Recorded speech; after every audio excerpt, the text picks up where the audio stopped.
జగన్మోహన్ రెడ్డికి కానివ్వండి, వైసీపీ పార్టీకి కానివ్వండి, మొదటి నుంచి నమ్ముకుని వస్తున్న అండగా నిలబడిన వాళ్ళందరూ ఈ ఈ రోజు నెల్లూరు జిల్లాలో చూసుకుంటే వాళ్ళు దూరం అయి ఉన్నారు. దేనివల్ల అసలు? నేను అంత దూరం మాట్లాడలేను కానివ్వండి. కాకపోతే ఏంటంటే ఈ సర్వేలన్న పేరు పెట్టుకుని ఈ విధంగా ముఖ్యంగా దళితులకు అన్యాయం జరిగిందని చెప్పి నా భావన. ఎందుకంటే ప్రతి మనిషిలో కూడా ఒక ఆత్మాభిమానం ఉంటుంది. అది విచిత్రంగా ఒక అగ్రకులాలకు ఒక ఆత్మాభిమానం, బడుహ బలహీన వర్గాలకు ఒక ఆత్మాభిమానం, మైనారిటీస్కి ఒక ఆత్మాభిమానం ఉండదు. వ్యక్తి అన్న తర్వాత ఆత్మాభిమానం అన్నది అందరికి ఒకేలాగా ఉంటుంది. ఇప్పుడు నాకు తెలిసి 29 మంది ఎమ్మెల్యేలు మేము వైఎస్ఆర్ పార్టీలో ఉన్నాం. దళితులు బాగా ఆదరించడం వలన దళిత సీట్లన్నీ కూడా ఎక్కువ మాకు వచ్చాయి. ఇవి ఒక్కటి తప్ప మిగిలినవన్నీ కూడా 2. ఒకటి జనసేనకి వెళ్ళినట్టుంది, మరొకటి తెలుగుదేశానికి వెళ్ళిన, మిగిలినవన్నీ కూడా వైఎస్ఆర్ పార్టీకి వచ్చాయి. ఇప్పుడు సర్వే పేర్లతో అంతమందిని ఆ విధంగా మార్చడం అన్నది కొంచెం బాధకరంగా ఉంది. ఎందుకంటే చాలాసార్లు ఐపాక్ వాళ్ళు నా దగ్గరకు వచ్చినప్పుడు నేను 2 సంవత్సరాల క్రితం ఏం తెలియజేశాను. ఎందుకంటే జగన్మోహన్ రెడ్డి గారితో నేను ఆల్రెడీ 10 సంవత్సరాలు, ఇప్పుడు 12 ఏళ్ళని 10 సంవత్సరాలు ప్రయాణం చేశాను కనుక వారి వ్యక్తిత్వం పెద్దవాడిగా, ఒక ఐఏఎస్ ఆఫీసర్గా, ముఖ్యమంత్రులను దగ్గరగా చూసిన వ్యక్తిగా వారికి ఐపాక్ వాళ్ళకి తెలియజేశాను. మీరు ఎన్ని కబుర్లు చెప్పుకున్నా జగన్మోహన్ రెడ్డి గారు వారి ఆలోచన ప్రకారం వాళ్ళు చేస్తారు, మీరు సిఫారసులు చేసిన వేస్ట్ అని కూడా నేను అప్పుడే చెప్పడం జరిగింది. ఎంత ఐపాక్ వాళ్ళందరికీ తెలియజేశాను. వీళ్ళు వెళ్ళిపోయి ఈరోజు మీకు ఎమ్మెల్యే కావాలా, ఎంపీ కావాలా, అది కావాలా, ఇది కావాలని కోరినప్పుడు అందరికీ నేను అదే చెప్పాను. లేనిపోని మీరు ఎవరిని అవమానం పెట్టకండి, మీరు సర్వేలు కామ్గా చేసి పంపించుకోండి అని చెప్పడం జరిగింది. తర్వాత నేను చక్కగా అభివృద్ధి పథకాలు గత 75 సంవత్సరాల్లో జరగనట్టుగా ఎంపీగా ఉన్నప్పుడు ఎంపీ పథకాలు కూడా చేశాను. ఎన్నో కొత్త రైళ్లు నేను ప్రారంభించడం నా వల్ల జరిగింది.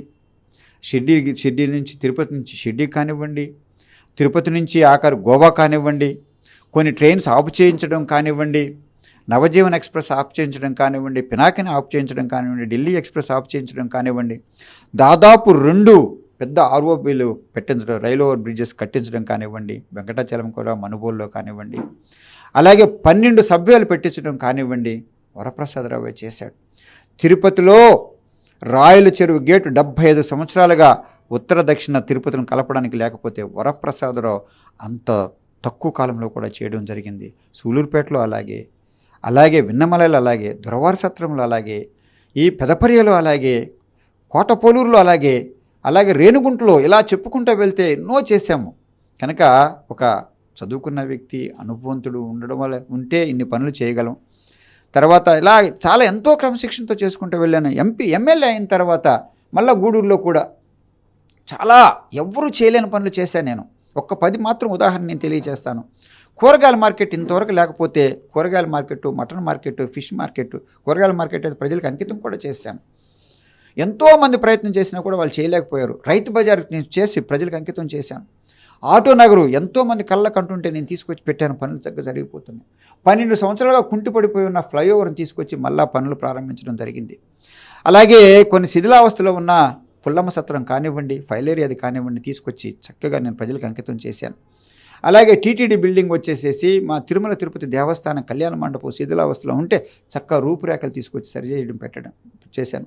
రాజా వీధి చాలా ముఖ్యమైన అన్ని వ్యాపారాలు కూడా జరిగేది ఒక గూడూరులో ఉన్నదానికి ఎంతోమంది వెళ్ళి అక్కడ పునాదులు వేసి ఆ గారికి ఫౌండేషన్ స్టోన్ వేసి కూడా చేయలేకపోయారు ఎమ్మెల్యేలు. వరప్రసాదరావు వెళ్ళిన తర్వాత ఒక్కరికి బాధ లేకోకుండా, సమస్య లేకోకుండా చక్కని సీసీ రోడ్డు వేసి దాంతోపాటు డ్రైనేజ్ కట్టించాడు.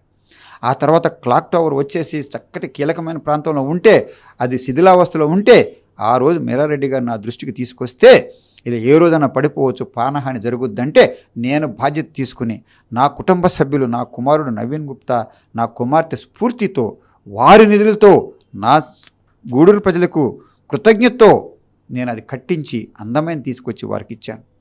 ఆ తర్వాత మరొకటి 6 విగ్రహాలు సామాజిక స్ఫూర్తితో ఉన్న స్ఫూర్తిదాతలు, ఆ సోషల్ రిఫార్మర్సు, అది జ్యోతిబా ఫులే కానివ్వండి, సావిత్రిబాయి తల్లి కానివ్వండి, జగజ్జీవన్ కానివ్వండి, మౌలానా అబుల్ కలాం ఆజాద్ కానివ్వండి, అలాగే వివేకానందుడు కానివ్వండి, మదర్ తెరిసా కానివ్వండి, ఇవన్నీ కూడా నా ఖర్చులతో నేను పెట్టుకున్నాను.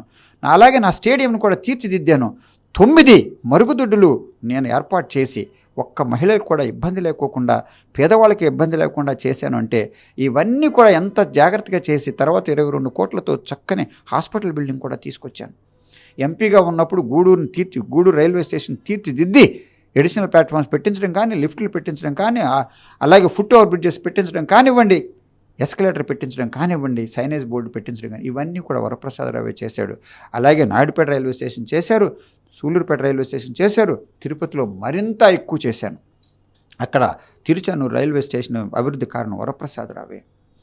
అక్కడ మరో తిరుపతి వెస్ట్లో కూడా ఇక్కడ తిరుపతి రైల్వే స్టేషన్లో బోగీస్లో ఉన్న లెట్రిన్స్ కడక్కోకుండా నేనే మార్చేసి బయటికి పంపించాను. అంటే తిరుపతి రైల్వే స్టేషన్ శుభ్రతకు కారణం నేను, ఎడిషనల్ ప్లాట్ఫామ్స్ కారణం నేను. ఇంకా అది వరల్డ్ క్లాస్కి అవ్వాల్సింది ఉంది, నేను ప్రారంభించాను. ఎంతో టెండర్ వరకు వచ్చి కూడా ఆగిపోయింది. ఎందుకంటే ఒక అనుభవంతుడు అక్కడ ఎంపీ లేకపోవడం వలన మరలా అనుభవంతుడు ఎంపీ వచ్చినప్పుడు లేదా ప్రజలు నాకు అవకాశం ఇస్తే నేను మరలా ఏమేమి ఉన్నాయో కేంద్ర ప్రభుత్వంతో చక్కగా అనుకూలంగా అన్ని పనులు చేసే ధైర్య సాహసాలు నాకున్నాయి, ఆలోచన నాకున్నది. కుటుంబాన్ని అంతా సరిచేసుకొచ్చాను.